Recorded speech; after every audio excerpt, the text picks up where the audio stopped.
welcome everyone to the fourth episode of the Creative Communities First podcast. The Creative Communities First project is an Erasmus Plus project for digital education readiness, which is funded by the European Commission. My name is Mary Whitney. I'm working on the Creative Communities First project as a project lead for the W8 Centre. The W8 Centre is located in Manorhamilton, County Leitrim, nestled in the northwest of Ireland and on the Wild Atlantic Way, and is home to sculptors, painters, writers and animators. Today's episode digs into some of the terminology we use in the CCF project. Terms such as creative, HEIs, e-service learning and third mission will be under scrutiny. So our guest today is Fergal Brennan. Fergal is a filmmaker and animator, and Fergal's going to share with us his thoughts on some of these concepts and ideas. So hi Fergal, you're very welcome to the show and thanks a million for joining us. Can you tell me a little bit about yourself and your own background and how you ended up in Manorhamilton? Thanks for having me. Well, my background, I'm from Dublin and I Dundee specifically, and that's where I went to university or college. I went to IAGT and I did a degree in animation, and then I did a follow-on master's in fine art. And I've been living in Manorhamilton for about a year now. And basically I moved here because I'm making a film at the moment and I wanted somewhere a bit quieter and somewhere with like beautiful surroundings and stuff to sort of... You came to the right place, so? Exactly. So that's why I'm here. Basically. Very good, thanks for that. So we might just get cracking on some of the concepts that are part of this Creative Communities First project. So, you have your own digital animation background and film. So what's your own take on this word creative? What does it mean to you? Well, creative. I apart from like working professionally, I taught for about 7 years as well. So I guess I do have a lot of experience with trying to draw these things out from students and encouraging them and stuff. But I have a bit of a sort of ambivalent relationship with the word creative, because I think that sometimes it's not quite as bad as the word genius, but it's kind of in that same category of like a word that I would sort of discourage people from using when they're talking about, quote unquote creative endeavors like design, fine art, literature, whatever. I mean, I suppose, like the term creative, of course it's used in mathematics, business, thinking, like all different psychology, whatever, like so many different fields that it's used in. But I kind of have the impression to a certain amount that like the word it sort of in a way kind of categorizes people into like creative and uncreative.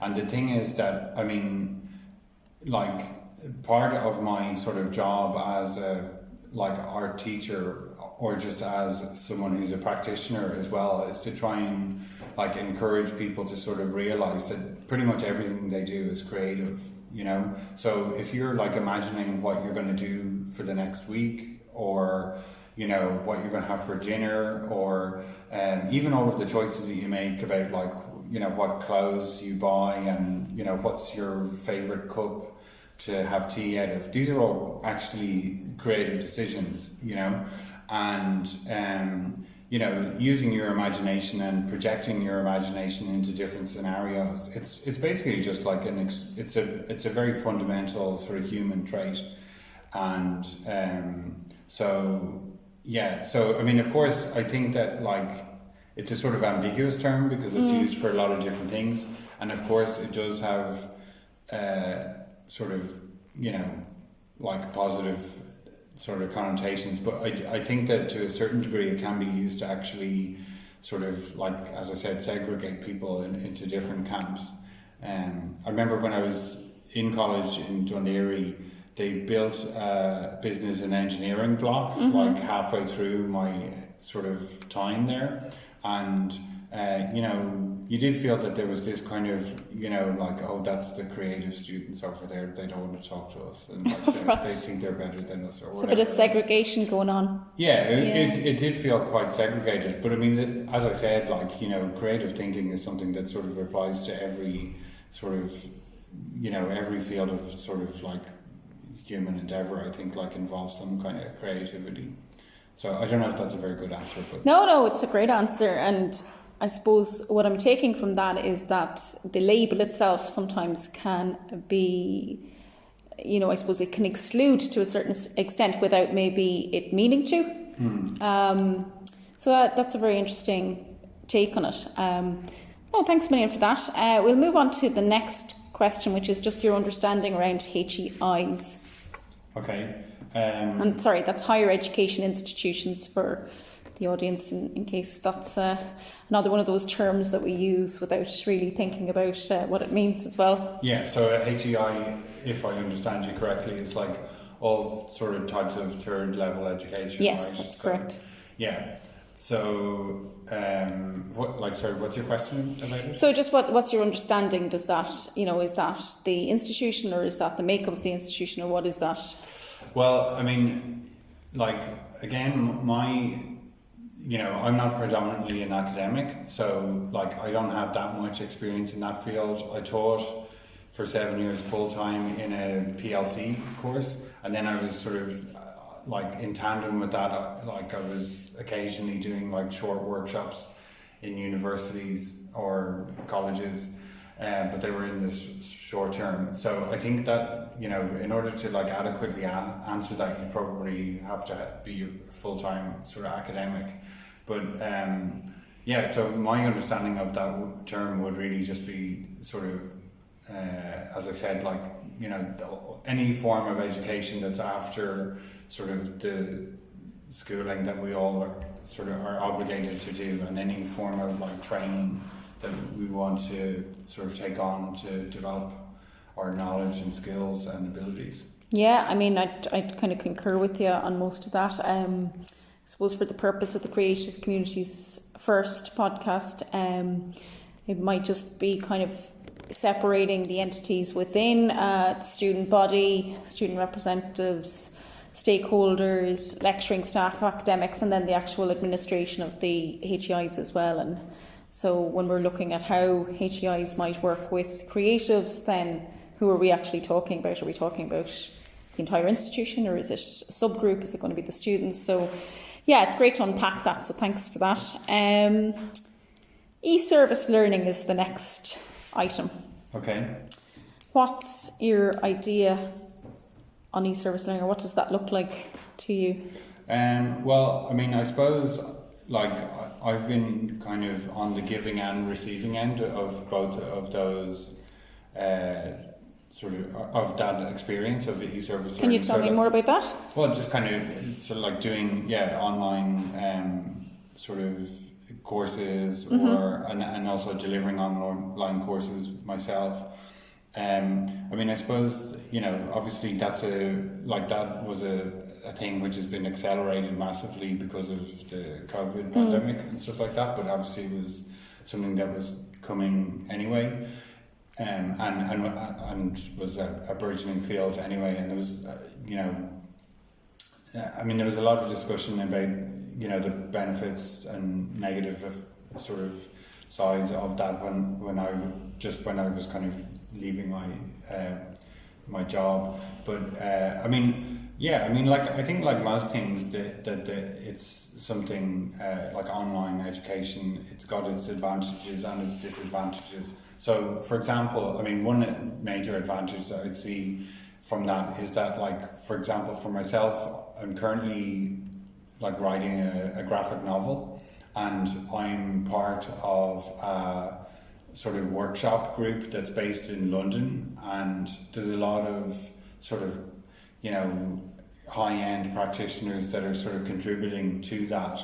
And, if that was like 10 years ago, there's no way, it would have just been in person, so we never would have been able to sort of go to that class or afford to go there. I mean, I suppose I could have flown there every week or something, like that just is financially not possible for me. And so it gives, you know, like that's just one of the example of how it kind of gives you access, no matter, even, you know, even if you are living in a rural community, it gives you access to such a broader range of like educators and experiences and possibilities. On the kind of negative side of it, I would say that I mean, again, like, you know, based on my teaching experience, there's certain things that, you know, obviously you can't experience or kind of convey like through a two-dimensional screen, you know, like, you know, in the art world, it's partly what I suppose, or maybe psychology, they call it like the embodied experience. So that'd be one thing. There's some things that you just can't really teach. I mean, I would hate to have to teach life drawing over a Zoom conference, for example. It would be that'd be very difficult. I mean, another thing that I'd see as being like a sort of major factor there would be that, like when you teach a class and you meet the same class, like, you know, every week, you know, there's a synergy that happens with the people where, you know, some people like each other, some people don't like each other or whatever, but all of those like positive and negative tensions, you know, they're sort of building up to the end of the year when they have to actually sort of finish something or produce something or whatever. And, you know, it's like this sort of cliche thing, like it's greater than the sum of its parts. I mean, I know from working in animation and from teaching, it's definitely true that people just work better and harder when they're together, you know. And as well, I think that, like, you know, being together is a very unifying experience. Or? Yeah, and it's also, I mean, you know, humans are a social animal, like we kind of like being together, you know. I mean, obviously that's a sort of a generalization, but like, but I think in general, like, there's a lot of the times really positive things can happen from people being together. So yeah, no, I hear you. I did one of my courses online, my master's online actually, and yeah, you would miss the human interaction for sure. I think that's something that's kind of part of the learning process, but on the flip side of that was the flexibility and was the fact that you could do this from your own home environment and save all that time on travel to and from, and, you know, geography wasn't a limitation, which is fantastic. So you could get access to the best peers in the world if you wanted, you know, and they're all sitting around on their computer screen accessing the same content and the same lecture. So there's definitely pluses and minuses to it. It's just, but I think it's going to be a part of life moving forward. Yeah, I mean, I think that, like, obviously it's something that people will take into account when they're sort of designing these programs and stuff. But, like, I think, you know, again, like going back to, you know, like what you were saying, that I did my master's in real life, and, you know, something that's kind of like not in the curriculum when you sort of do enter a university is like, you know, going to the pub or a cafe afterwards and discussing you know, what the lecturer has said, and like, you know, I mean, you know, technically it's called critical analysis, but you don't say to the other students in your class, would you like to go and have a critical analysis, you know, post breakdown or kind of meeting or whatever. You're just going to chat, right? Yes. And like your peers in your class are crucial in terms of what you learn and how you learn, and like how all of those ideas are sort of like critically analysed, either rejected or accepted. And of course, like when you go to university, you're not supposed to just kind of like accept everything that your lecturers say like a automaton. Like that's not education, that's like indoctrination, right? Yes. So I think, I mean, hopefully over time that's something that people will start more so like start incorporating into e-learning programs and stuff, but that is definitely another aspect that's super important that's kind of missing, I think, from that social kind of aspect of I suppose having a bit of a debrief session afterwards. And exactly. Yeah. No, that's great, thanks for that. You'd be glad to know the final word to unpack is third mission. Okay, so the third mission being the sort of the mission statement of a university to sort of how it shares and stores its knowledge like in the wider community, right? Yeah, very much along those lines. Yeah. So, like, what are my thoughts on that? Well, I mean, I think that's like. Maybe it's worth just saying as well that like the first two missions are like education and research, right? Sure, yeah. So just to sort of like put it in context and what all of its assumed roles are. So yeah, I mean, I think that's obviously there's no point in kind of learning a lot of stuff and like accruing a lot of information if it's not sort of disseminated and like acted upon somehow. So yeah, I mean, I think that's crucial. I mean, like one of the projects that I'm working on at the moment actually is kind of investigating like the sort of dissemination outputs from like the SFI, so that's like Science Foundation Ireland. And like they actually have quite a good program and it's very encouraging. They very much encourage like all different types of sort of engagement that people, not just university students or anybody, they're very interested for people to like create programs for any members of the community, whether they're in school or anywhere, to kind of create engagement and like critical sort of analysis of scientific ideas. And I'm not a scientist. Like my background, I mean, I'm interested in science to a large degree. My brother is a scientist, actually I have three brothers that are scientists, but one of them is a sort of academic scientist that does research on a regular basis. And so at the moment I'm kind of talking about we're talking about developing a program that has an intersection between animation and science to like give it a sort of nice visual impact kind of dimension to make it more accessible, but then like actually having some kind of knowledge thing. So yeah, I mean, I think that's it's definitely a crucial role of I kind of feel like that there's not really much point in having universities if you don't have that rollout. Yeah, I mean, it's not like this is a sort of like a slightly tangential, but I think it's sort of also relevant. I mean, often a lot of the time, I've heard like different discussions about like what the value of like say a free education is, or a very cheap education that we have in Ireland compared to say America, where it's completely privatized and it's an extremely expensive system. But I mean, there's sort of two things I'd say about that would like very quickly are that there've been various studies done that have showed that the return that on investment that you put into education is always proportional to the sort of wealth and well-being of a society.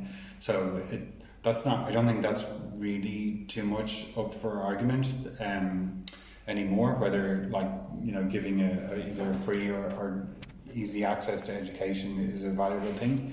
And the other thing as well is that, like more specifically would say like the creative sectors, education in the creative sectors. Often you hear like people making the argument that like the percentage of people that, like, let's say if we just take for example like an art education, like what percentage of people that study fine art or some related field actually become artists? Like it's a very, very small percentage, and that is true, but there's also there's only so many positions on the plinth that people can take up, but there's also, I mean, I think that's also kind of missing the point a bit as well, because like in order to have like a healthy sort of art culture, like you have to have people that can understand and appreciate like art and music and literature and all these things. And we're kind of immersed in culture and media and stuff all the time, so we kind of just take it for granted that like understanding like narrative in a film, or like even just the narrative in a TV ad, which is like 20 to 30 seconds, we just take it for granted that that's something that you understand, but it's actually like a, you know, if you know, show that to someone who's never experienced advertising at all, they have no idea what it was about, you know. Yeah. So that, like, you know, all of these things we just sort of take for granted, but they're, you know, it's really, it's even if people don't become artists, or, you know, when they go and study fine art, it still gives them the sort of tools to understand and critique these things and see value in things that I think are valuable and worth sort of appreciating. Yeah, no, I take your point on that, and I think possibly there has been a kind of over emphasis on market and, you know, like education. So it's all kind of market based, like, oh, you know, do the business course and then you're going to become this. So, you know, I think it kind of misses the point about education in the first instance, because it just relates to a job. When, natural fact, if you went back to liberal arts, or, you know, with the arts kind of curriculum, sure, I mean, the world's your oyster, really, actually. Sure. You're not limited to any specific thing, and maybe that's the beauty of education, because you get to kind of realise what path you want to follow. You're not actually being dictated a particular pathway into something. Yeah. So, well, yeah, exactly. I mean, that's what. Yeah. I mean, obviously, like, that's what a good education should be doing, is like opening up our opportunities. Yeah. I mean, I think you're bringing up another good point there, that, like, say for example, you know, like the sort of very ideologically loaded term of like job creation is kind of, you know, used a lot, but like, and it's kind of, I think that's used in a way where it's assumed that that's just automatically a good thing. But I mean, you know, I don't want to name names, but like of particular brands or whatever, you know, but I mean, there's certain you know, jobs that people can do, like if you're working for a certain supermarket that doesn't have very good like 0 hour contracts and treats its staff badly. I mean, I wouldn't be happy to hear that they've created 10,000 new jobs for that scenario. Yeah. Like the whole point of, like, as I was saying before about like having a decent education, that it's kind of uplifting everyone in society, and it gives us more options to try different things and not have to just be yeah, I mean, and the third level education, you know, nowadays there's a lot of pressure on them because of the amount of money that's being spent, that, like, you know, job creation is one of the factors that is justifying it, but it's certainly not what, like, the institution, or like the institution of universities was actually about. It's about, like, basically like realizing your potential as a human, and understanding, like, you know, your place in the world, and you know, trying to have some power over that. And place. I mean, from my own experience in higher education, I also probably witnessed a bit of kind of prescription in terms of how programs were designed, very formulaic. So even in that, I think we kind of lose an element of creativity, dare I say the word again, but, you know, like a little bit of kind of creative thinking and people's own kind of ability to navigate it.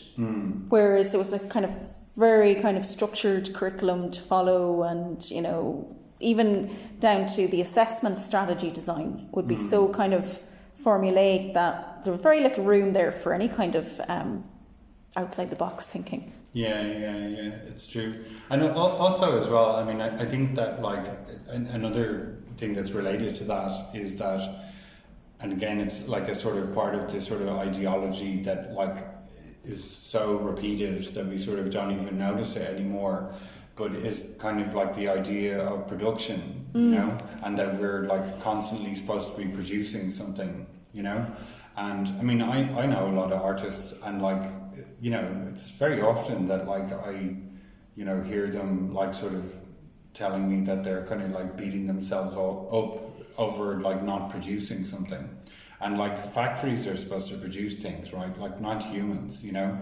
So, you know, I mean, there's a nice book that came out a few years ago. I can't remember the author, actually, his name escapes me, but it's called Fewer Better Things. And it's kind of, he was like an art collector, but he's also someone who kind of like make things and whatever. So the sort of title is supposed to have these sort of a double sort of ambiguous meaning in that, like, he used to have a massive art collection, and he sold everything and just kept the really, really good things, rather than having a massive collection of quite good things, where like the really exceptional things kind of got lost. Yes. So he decided to reduce it down to just like fewer, better things. But it's also, I think, as well applies to like the practice of what you do in your life. So like, do you want to make loads of okay things, or do loads of okay things, or would you like to do fewer things that are really meaningful and like meaningful to other people and valuable to other people as well? So again, again, going back to what I was saying, is just like that, or like mirroring what you're saying, that like a lot of the time productivity is like a sort of ideology that's written into like how we grade students and assess like the quality of things. But it's, sometimes it's, I mean, if someone hasn't made anything at all, I mean, no effort, okay, fair enough, that's not very commendable, but like it should be quality over quality, definitely. Yeah. Like, quality over quantity, I mean. No, it's a good point. I was talking to another artist, and he talked about the greatest learning for students who engage with the creative process is that it's not a linear journey, it's much more iterative, and I think you alluded to that there, just about the workflow, like that you're not in a constant state of production, because in actual fact your flow stage could be 1 day, 2 days, and then you're meeting a brick wall, and you might need to just stop and take stock, and then you get back into the swing of things, and something amazing emerges in that, Yeah. So it was a really interesting point, and something I hadn't really considered before. Yeah. Okay, so that's it. We're on to the kind of key takeaways. So I just made 1 or 2 notes. So relating to the third mission, I noted that like you can't, I suppose, engage in higher education in a vacuum, and that knowledge is disseminated in some way. Yeah. And also we talked about accessibility, so kind of that plus side of the online world, just making it more open to more people and more accessible. Was there anything else you wanted to add to the key takeaways there? Well, I mean, I would just say as well with the e-learning thing that, as I said, I mean, the accessibility is definitely a massive like bonus, but it is worth noting as well that we're kind of losing something in terms of the sort of social aspect of education. That is something that is kind of like missing, like from that side of it. Yeah, no, definitely. It's definitely something worth taking note of. So listen, thanks a million, Fergal. That was a really, really interesting episode, and I hope you listeners found it interesting too. So the next episode of the Creative Communities podcast, our partners Vilnius Tech will discuss the Portal project. And if you do want to find out more information about what we're doing here, please follow the Creative Community First website. That's www.creativecommunities.eu. Okay, thank you. Bye-bye.